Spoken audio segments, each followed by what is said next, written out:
YCP తుది జాబితాపై CM Jagan కసరత్తు చేస్తున్నారు. రేపు వైసీపీ అభ్యర్థుల జాబితా విడుదల కానుంది. ఇడుపులపై నుంచి జగన్ జాబితా ప్రకటించనున్నారు. కొన్ని చోట్ల ఇన్ఛార్జీల మార్పు ఉండే అవకాశం ఉందని కూడా తెలుస్తోంది.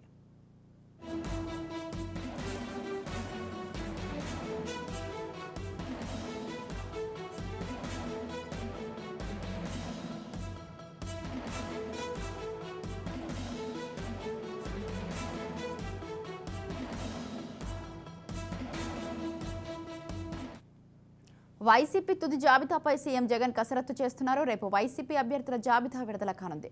ఇడుపులపై నుంచి జగన్ జాబితా ప్రకటించనున్నారు. కొన్ని చోట్ల ఇన్ఛార్జీల మార్పు ఉండే అవకాశం ఉందని కూడా తెలుస్తోంది.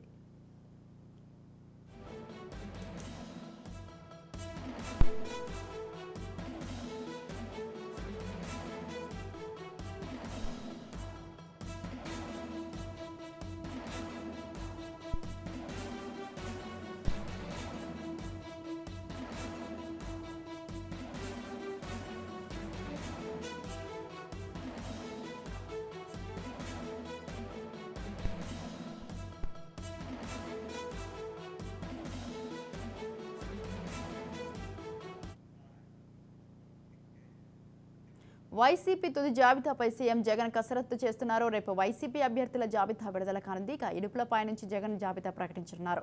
కొన్ని చోట్ల ఇన్ఛార్జీల మార్పు ఉండే అవకాశం ఉందని కూడా తెలుస్తోంది. రైట్, ఈ విషయంపై పూర్తి సమాచారం అందించడానికి మా ప్రతినిధి సుదర్శన్ ఫోన్ లైన్లో ఉన్నారు. సుదర్శన్,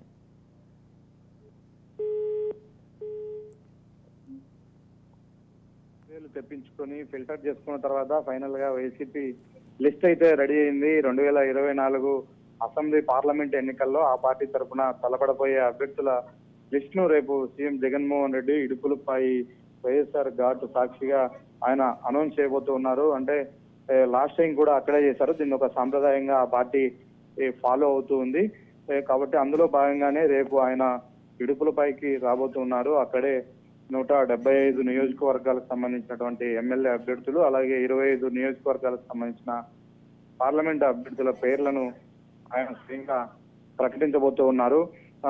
ఇప్పటికే చాలా నియోజకవర్గాల సమన్వయకర్తలను మార్చారు. అలాగే పార్లమెంటు నియోజకవర్గ సమన్వయకర్తలను మార్పులు చేర్పులు చేశారు. అయితే ఫైనల్ గా వచ్చే లిస్టు పైన ఇప్పటికీ ఇంకా వైసీపీలో కొంత ఉత్కంఠ కొనసాగుతూ ఉంది. ఫైనల్ లిస్ట్ లో ఎవరి పేరు ఉంటుంది, ఎవరి పేరు పోతుంది అన్న ఒక డైలమా అయితే ఆ పార్టీ నాయకుల్లో నెలకొని ఉంది. ఓవరాల్ గా ఇంతవరకు జరిగినటువంటి మార్పులు చేర్పులే ఇక లేవు. ఇప్పుడు ఎవరైతే ఉన్నారో వాళ్ళే కొనసాగుతారు అంటూ అప్పుడప్పుడు సంకేతాలు ఇచ్చినప్పటికీ ఏ ఈక్వేషన్లు పనిచేసి ఎవరి పేరు తొలగిపోతుందో, ఎవరి పేరు కొత్తగా లిస్ట్ లో చేరుతుందో అన్న ఒక ఆందోళన అయితే వైసీపీ అభ్యర్థుల్లో ఉంది. ఆయన రేపు ఉదయము ప్రత్యేక విమానంలో తాడేపల్లి నుంచి కడపకు చేరుకున్న తర్వాత కడప నుంచి ఆయన ఇడుపులపైకి చేరుకుంటారు. మొదటిగా ఆయనతో పాటు వచ్చేటువంటి కేబినెట్ మంత్రులు, ముఖ్య నాయకులు అందరూ కూడా అందరితో కలిసి ఆయన ఇడుపులపాయలో వైఎస్ ఘాట్ దగ్గర నివాళులు అర్పించిన తర్వాత అక్కడే అభ్యర్థుల లిస్ట్ ను అనౌన్స్ చేసి తిరిగి ఆయన వెళ్ళిపోబోతున్నారు. ఒక 1 డే గ్యాప్ తీసుకుని ఆయన నేరుగా ఎన్నికల ప్రచారం కూడా మొదలు పెట్టబోతున్నారు. Right, thank you Sudarshan, thanks for the details.